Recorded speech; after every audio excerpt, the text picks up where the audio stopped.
Волонтери ще зійшли після 8 годин рано, а акція тривала до скелю години.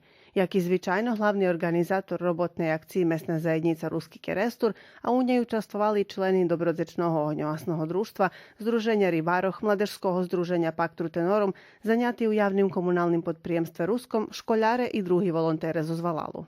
Kjeli nam še vidzi, že veljo menje je z mulju i to šitskoho, co še nataloželo dolu, jak do teraz.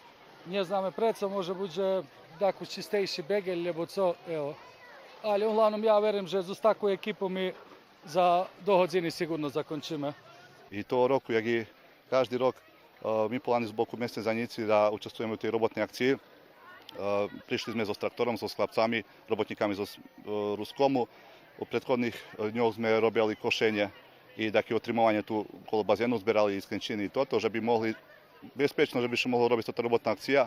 Dobre za teraz ide i dúmame, že bude bardzo efikasná i toto co najväčšie, že porobíme tu roku i najmenší bazén, ktorý nebol dávno za najmladších. Ти ще сам приявив, чи це дехто поволав? А сам sam še prijavio, učiteljka nam dala papiriki da potpišemo. А у ще таки ти участвував у тій акції? Ні. І як ти ще бачив? Досить добре. Тут ми лапали риби і так. А яка твоя улога, Нєшка? Як чистиш базен? За špaklu. За учасников роботної акції було організовані полудзенок і ошвіження, а потім на базену отримані і спортські змагання, на яких участвували коло 40 дзеці.